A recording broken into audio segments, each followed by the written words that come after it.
91-year-old Lolo Ramon had lived a long and quiet life in the Philippines, but nothing prepared him for the moment he stepped onto the massive America's Got Talent stage. The lights were blinding, the arena was huge, and the crowd's energy felt like a wave hitting him all at once. His hands shook slightly as he walked with his wooden cane, a cane he had carved himself years ago when his wife, Elena, told him he needed to stop pretending to be a superhero. Even now, he smiled at the memory. When he reached the center of the stage, the judges looked at him with surprise. They expected nerves, maybe a few jokes, but they did not expect the story he was about to reveal. In a soft, trembling voice, he introduced himself as a 91-year-old man battling terminal cancer, but he said it without sadness. Instead, he spoke with purpose. He explained that he wasn't there for sympathy or to chase fame. He was there for love. He had come to sing for the woman he loved for 70 years, the woman he lost 2 years ago, the woman he still talked to every night before bed. Her name was Elena, and she was the reason he was still breathing. The audience became silent, and even Simon leaned forward, curiosity and empathy mixing in his eyes. When Ramon said he wanted to sing their favorite song, the one he used to serenade her with when they were young, something shifted in the room. The lights dimmed, the first gentle notes began, and everything felt still. His voice, gentle and fragile, rose slowly. It wasn't perfect or powerful, but it carried honesty so deep that it broke straight into the hearts of everyone listening. People in the audience started crying almost immediately. A middle-aged woman in the second row wiped tears while holding her husband's hand tighter. A teenage boy, who had come expecting cool acts and loud singers, sniffed as his mom put an arm around him. Even backstage crew members paused what they were doing, listening through headsets as if witnessing something sacred. As Ramon sang, he closed his eyes and smiled, and for a moment, the wrinkles on his face softened. He wasn't on a big stage anymore. He was young again, barefoot on a warm night, holding his guitar under the mango tree where he first confessed his love to Elena. He remembered her laughter, her bright eyes, the way she would pretend to be annoyed when he sang off-key just to tease her. Every note he released felt like a chapter of their story, every struggle they faced, every dream they chased, every heartbreak they survived together. When he reached the final line, his voice cracked, not from age, but from emotion. The auditorium erupted into a standing ovation before he even lowered the mic. Sophia hurried to the stage and hugged him tenderly, afraid he might break from the force of her arms. She told him his song wasn't just a performance, it was a gift to the world. Heidi said she had never seen such pure love expressed on stage. Howie called him a reminder of what truly matters in life. And Simon, who was known for his tough critiques, took a deep breath before speaking. He told Ramon that his audition wasn't about talent, it was about heart, soul, and the kind of love people dream of but rarely witness. When the judges gave him 4 yeses, the arena exploded. Backstage, Ramon sat down slowly, tired but smiling. He whispered, "Para sa'yo, mahal ko," believing with all his heart that his late wife had been right there, listening. For his Judge Cut's performance, he chose "Can't Help Falling in Love," the song he used when he proposed to her decades ago. Before going on stage, he closed his eyes and imagined her standing beside him, telling him he could do it. When the music began, his voice floated gently through the room, thin but filled with devotion only a lifetime could create. The judges watched with their hands pressed to their hearts. The audience barely breathed, terrified of missing even a second. When he sang the line, "Take my whole life too," he paused slightly, overwhelmed, then continued with more emotion than before. When he finished, the judges rose to their feet, applauding deeply. Simon looked unusually emotional as he told Ramon that love like his was what the world desperately needed. Heidi told him his voice may be soft, but his heart was the loudest she had ever heard. Howie said that his performance didn't just touch people, it healed them. After a long deliberation, the judges announced that Ramon would move forward. He covered his face and cried, overwhelmed by gratitude. Backstage, he told Mateo he didn't need to win, he already felt like he had honored his wife the best he could. But America wasn't done loving him yet. As the quarterfinals approached, America learned more about the life of Lolo Ramon and the love story that shaped him. The show released a touching behind-the-scenes feature revealing his younger years in the Philippines. Old black and white footage showed him as a young man sitting under a mango tree, strumming his guitar while Elena listened, smiling shyly at him from behind her hands.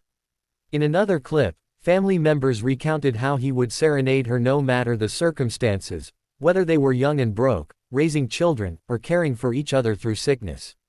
Their love story was decades long, but it felt timeless. America felt deeply connected to him, as if he represented someone they wished they had known. On the day of the quarterfinals performance, Ramon wore a carefully pressed barong Tagalog, the same one he had worn during their 50th wedding anniversary. He touched the fabric gently before stepping out, whispering, "Let this be for her again." He breathed slowly, calming the nerves and pain that had become daily companions. The producers had designed a stage that looked like a dreamy night sky with soft lights shaped like glowing fireflies, something Ramon and Elena always admired during their evening walks. When the announcer introduced him, the audience erupted with cheers, but Ramon remained calm, steadying himself with his cane. The lights dimmed, leaving him under a single spotlight. He began singing the Filipino classic, Ikaw, a song that held a special place in his heart because Elena used to blush whenever he sang it. The first note came out soft, slightly shaky, but filled with emotion that instantly quieted the crowd. As he continued, his voice grew steadier, not because of physical strength, but because he imagined her standing beside him, smiling the way she always did when he sang for her. His eyes glistened as he reached the second verse, remembering how he had sung the same song to her in their living room on quiet nights, when nothing existed except the two of them. Halfway through the song, something extraordinary happened. The audience, many of whom didn't even understand the Filipino lyrics, began singing along with him. It started softly, a gentle hum, then grew into thousands of voices blending with his. It felt like a chorus supporting him, lifting him, carrying him through the emotion that threatened to overwhelm him. Tears streamed down faces across the arena, grown men, families, couples, young people. Even the judges looked deeply moved. Heidi covered her mouth with her hand, trembling with emotion, while Sophia wiped tears from her eyes openly. As he hit the final line, Ramon placed his hand on his chest, as if offering the last note to Elena. When he finished, the audience immediately rose to their feet, giving him a thunderous standing ovation. The judges' comments were filled with admiration. Simon, usually composed, looked glassy-eyed as he told Ramon that love like his transcends language, borders, and even time. Howie said that the performance was a reminder of the power of music to unite people. Sophia said that she felt the presence of love itself on the stage. Ramon listened gratefully, tears slowly falling down his cheeks. When he learned that America voted him into the semi-finals, he closed his eyes and whispered, "Thank you, Mahal," as though speaking directly to Elena. Backstage, he told his grandson, "I feel like she was holding me up tonight." The world could see that this wasn't just a performance, it was a man giving the last pieces of his heart to the woman he loved. The semi-finals came faster than Ramon expected, and with each passing day, his strength grew weaker. Despite the decline in his health, he insisted on practicing every day, even if he could only sing a few lines at a time. He wanted the next song to be meaningful, something deeply tied to his last memories of Elena. After some thought, he chose "The Way You Look Tonight," the song he had softly sung while holding her hand during her final moments in the hospital. Rehearsing it was emotionally painful, but he said singing it made him feel closer to her, as if she were gently guiding him from beyond. On the night of the performance, he looked exhausted but determined. Backstage staff checked on him constantly, worried he might collapse, but he waved them off with a gentle smile. "If this is my last performance," he said quietly, "let it be for her." When it was his turn, the audience stood before he even reached the microphone. They clapped softly, respectfully, as if welcoming a beloved grandfather. Ramon bowed his head in gratitude, gripping the mic stand for balance. The stage design was breathtaking.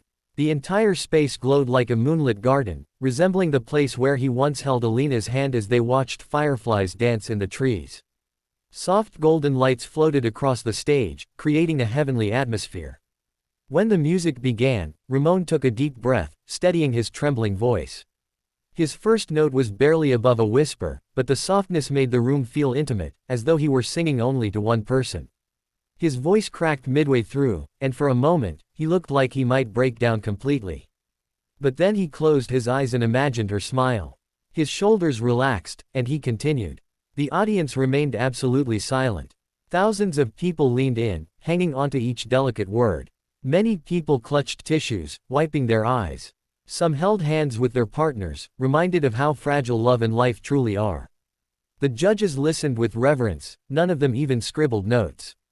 They just watched him, fully present.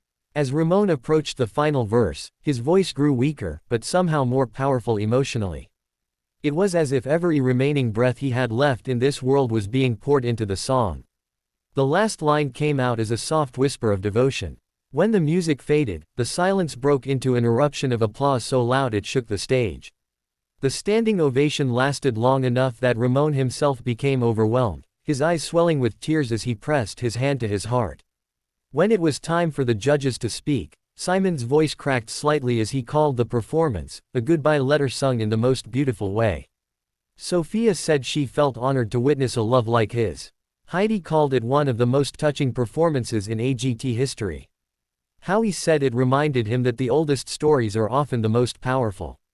Backstage, Ramon nearly collapsed from exhaustion, and medics quickly checked on him, but he insisted he was okay.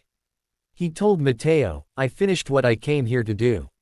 Later that night, America voted again, sending him to the finals. Ramon cried quietly, overwhelmed not by the competition, but by the love the world had given him. He whispered softly, "Elena, we're almost at the end together." The finals arrived with a mixture of excitement and heaviness for Lolo Ramon. His health had grown more fragile, even walking short distances left him breathless. Yet his spirit remained unbroken.